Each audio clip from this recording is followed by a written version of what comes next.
Good afternoon, everyone. Can I ask you all to take a seat, please? Shall I whistle? Good afternoon, everyone. Welcome back. I'm going to make a start because the next sessions start at 1:40, and we've got an exciting programme again this afternoon. So this is the AGM, which is actually an official mandatory part of the meeting. We are a charity, and as such, we have to run through certain formalities with our membership.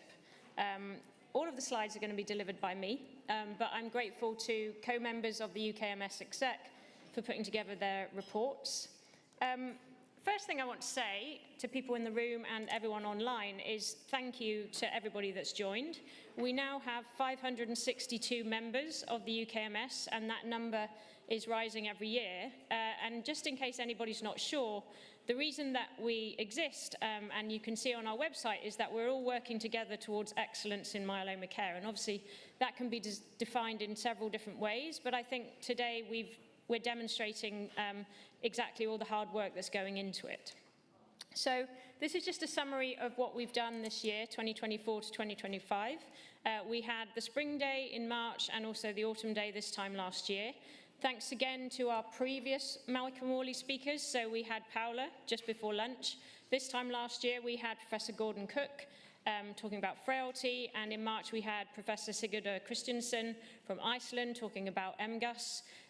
Also, it was really nice in March that the Michael Morley, or the Morley family, came along and attended the meeting. We're also running our science forum this afternoon, as we have done in previous years, and we have a very active pharmacy and nursing group that are now running their own education days. We're also continuing to run our information sessions online. These are jointly hosted with Myeloma UK.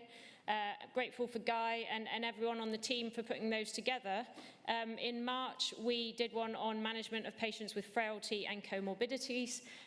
And in October, just recently, we did one on belantamab treatment. If anyone has any ideas and suggestions for future webinars, please contact Wendy, because we would like to be in touch with what the membership would like. In terms of research, we are closely aligned to the UK Myeloma Research Alliance. The UKMRA meets twice virtually and one in-person hybrid meeting a year at the Wellcome Collection that has some sponsorship from the UKMS.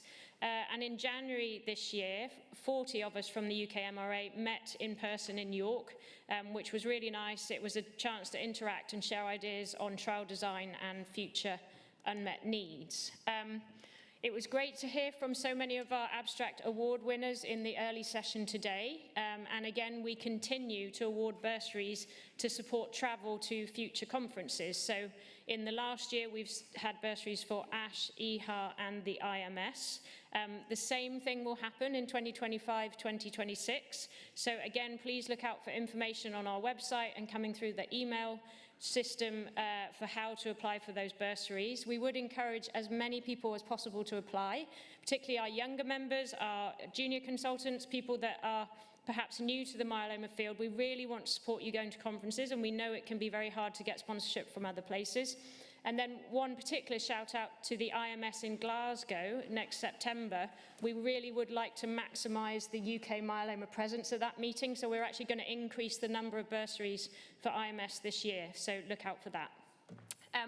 Thank you to Karthik Ramasamy for all his hard work as Communications Officer for the UKMS. Unfortunately, Karthik has now stepped down from the exec, but he will be ably followed by Dr. Sally Moore as Communications Lead. Thank you to Gordon for supporting the College of Myeloma, and thank you to Neil Rabin for all the work he's done as past chair in sort of coordinating and aligning our advocacy work.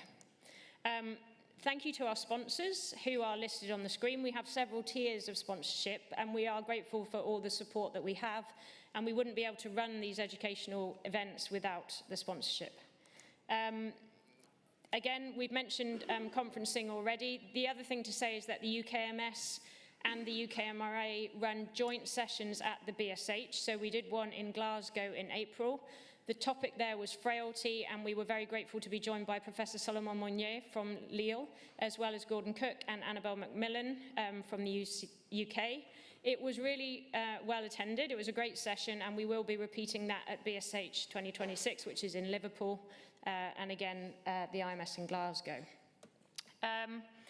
In terms of our educational events, again, I'd like to acknowledge Dr. Jonathan Siv, who's our outgoing UKMS exec education lead, but also welcome Jennifer Travers, who's taking over from Jonathan in that role. Our guidelines group is chaired by Tracy Chan, and I'll have a bit more detail on what the guidelines group have been doing shortly. Advocacy, you've kind of already seen this slide from Karthik, but as he said, there's been 2 new positive appraisals this year, so ISA VRD for newly diagnosed transplant ineligible patients and Bella VD for relapsed patients at second line who are lenalidomide exposed. Isatuximab, pomalidomide, and dexamethasone is still available, and please don't stop using it until you're told otherwise. There will be an appeal. There has been an appeal, so there will be a further committee, and that, I think, is only scheduled in 2026. So keep going with ISA-PD where it's appropriate. We are looking forward for a decision on talquetamab any day now, and that would be, we think, at around 4th line. And then DARA VRD, there's 2 appraisals in December on the same day that myself and Sally Moore will be doing. Thank you to Jackie Quinn, who has chaired the nursing group for us for so long. Jackie is also soon to be succeeded. She succeeded Sarah Henshaw, and again, I would like to take this opportunity to acknowledge the passing of Sarah earlier in this year after a short illness. She made a huge contribution to myeloma care. She made a huge contribution to the exec. And in reflection of that, we've actually designed something called the Sarah Henshaw Medal. And this has been launched to honour Sarah's legacy as a leading light in myeloma nursing care, but it is also open to all allied health professionals. And if you go to our website, in the section that's College of Myeloma, underneath you'll find further description and detail about the Sarah Henshaw medal, and then a link to apply. So if there's someone you work with that you know of that you would like to nominate who's made an outstanding contribution, please go ahead and nominate them, and a decision will be made, and we hope to announce the first medal winner in March next year. This is something that Sarah was actually aware of before she passed away, and so it's really important that we are able to get that up and running because she was really keen to support. Okay, as well as that, the nursing group are running their own education days. There's a next meeting in March. The most recent one, they had 120 participants, which is amazing, and also that was online and in person, and the nursing group are grateful to the sponsorship that they raised. Catherine Luckran from Leicester chairs the pharmacy group. This is supporting pharmacy education, it's supporting sharing good practice. There's been lots of really important pieces of work, for example, rapid rate isatuximab project, which in my centre has saved hours of day unit time already. So please, if you have pharmacy links, please get involved. And also there's the bispecific antibody implementation group working closely with Embrace. The pharmacy group have 10 core members, and their 3rd annual education day is on the 18th of November. In terms of future developments, good luck to Rachel Hall as incoming chair. I've really enjoyed my time as chair of the UKMS, and good luck to Matt Jenner as chair-elect. We are a registered charity. We are keen to promote and encourage as many new members to join as possible. One thing that we are going to be doing over the next year is updating our constitution, because the existing one was drafted in 2001 and hasn't really been looked at since, so we will be undertaking that work. And we're also planning for education days, guidelines, advocacy, etc. So please get involved. One last thing, actually, because as you'll have noticed, several members of the exec have come to the end of their term in the last year. There will be elections for new members in January, and there'll be information coming out via email channels about how to nominate and apply. Okay. This is the advocacy report, which Neil Rabin has put together. And again, on the screen, we'd like to acknowledge everybody that's taken part in the NICE health technology appraisals. These are very time-consuming. There's a lot of work that goes in both before and during and after. And it wouldn't happen if people didn't volunteer and give up their time. There's a list here of the 4 appraisals that we've had in the last year. I won't dwell on this too much because we've talked about ISA VRD and Bella VD being new, and hopefully we're all now very familiar and happy using ELRA and TEC. As I said, ISA-PD, there will be a further committee in the new year. Talquetamab, we're waiting for an announcement. It could be as early as next week. Belantamab in combination with pomalidomide and dexamethasone. Again, there has been a further committee very recently, and we're hoping for some updates on that soon. And then Dara-VRD is coming down the line as well. This is Martin Kaiser's thoughts around the pathway optimization group. So that is trying to do exactly what it says on the tin, in that make pathways more streamlined. For example, we had a long-running sort of struggle to try and get approval for Dara-VRD instead of VTD, once lenalidomide became generic and was actually cheaper than thalidomide. That piece of work, again, is very time-consuming. There's lots of sort of interaction with NHS England and other things, but it really does help drive unmet need. And in Scotland, there has been a breakthrough because a similar process has led to the approval of pomalidomide with Velcade and dexamethasone at second line, which the rest of us in the UK don't have access to. And then the other thing that we're really trying to champion and work towards is improving our diagnostics. So we've heard a lot today about MRD, we've heard a lot about gene expression profiling, but we don't have access to them outside of clinical trials. So as a UKMS exec, we feel that that should be a really important priority going forward. So in terms of guidelines, Tracy Chan, to my left, is chair of the guidelines group. And again, this group has been very active in the last year. New guidelines that have been published include the management of relapsed multiple myeloma, and that's co-badged with the BSH.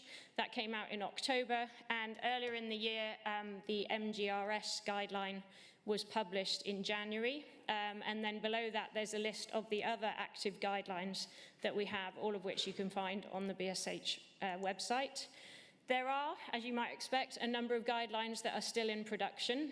So these include early diagnosis of AL amyloidosis, and that is a sort of multidisciplinary paper that's been put together by both hematologists, but also cardiologists, neurologists, renal physicians, etc., who we all rely on for management of the end organ damage.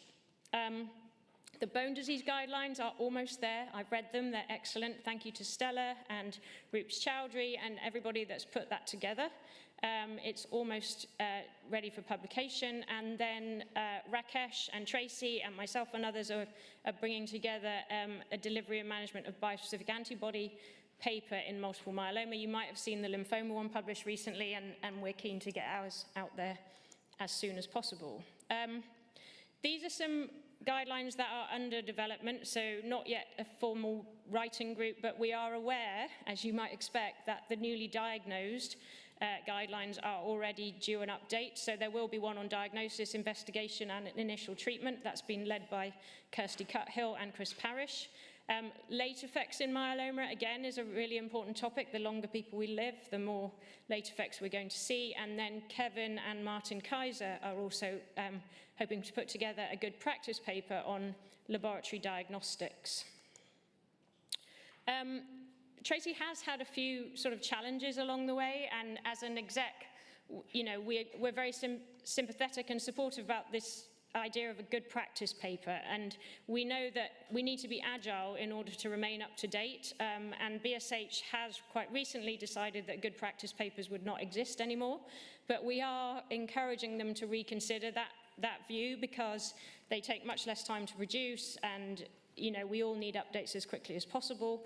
So that's been a challenge. And then co-badging other guidelines, for example, the bispecific antibody guideline with the British Society of Immunology was a reasonable suggestion. And again, there has been some pushback about that, so watch this space. This is John Ashcroft's Treasurer's report. He can't be with us this afternoon, but the top line is that our reserves are very sure and similar to previous years. So we have just over £330,000 in the reserve account, and we also have cash reserves. We have, for the last few years, been investing in ethical charity investments, and the value of that is shown on the screen, and also the value of the Michael Morley Investment Fund, which has now been going for almost 25 years.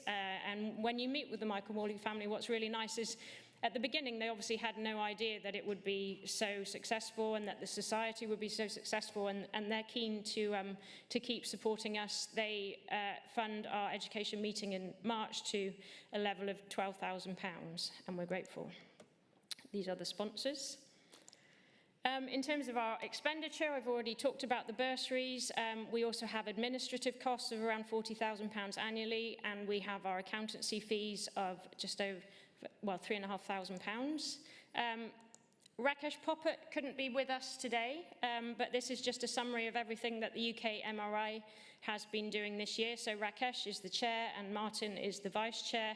And then there's a senior leadership team, which is made up of our governance lead, which is Dean, industry lead Charlotte, translational lead Sarah Gooding, Chris Parrish is in charge of trial design, Gordon Cook is the past chair, and we have a statistical advisor to the MRA as well, which is Andrew Hall.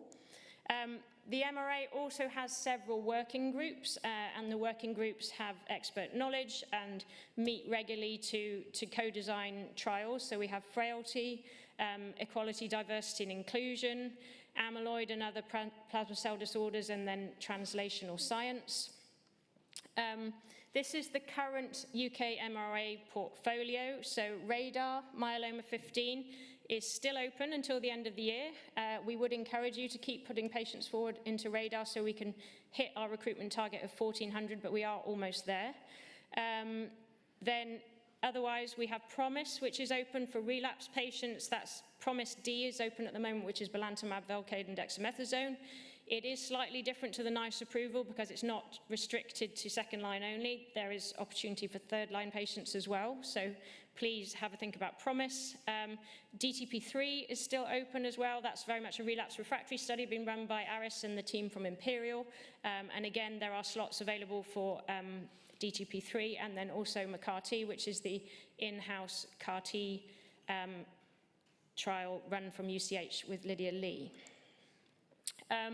These are the trials that are planned. So after RADAR, there'll be myeloma 17. We saw a slide on that earlier. That's Optimmune. And then IFIT is coming very quickly down the line. IMMERSE is a study for patients with early relapse, defined as within 18 months of transplant, looking at bispecific antibody rescue effectively. Backbone, Stella Bocock's trial, that's a supportive care study looking at the benefit of bracing in people with spinal disease. And then there are other studies looking at strategies to reduce CRS in patients receiving bispecifics, etc. We've mentioned some of this already, but this is the way the MRA runs throughout the year. So we have our away day, and also there's a frailty workshop planned in January, and then the meetings next year. The top meeting is invitation only. The other meetings are hybrid. They are online and in-person places as well. And the working groups meet every 2 months. If you're keen to be involved with the UKMRA, please contact Wendy, who, as ever, does everything. And yeah. Okay, that's all I have to say. How did I do? Oh, 39 minutes past. Okay, so if you're staying for clinical updates, it's this room. If you're taking part in the science forum, it's in the Portland room. And everybody enjoy your afternoon. Thank you.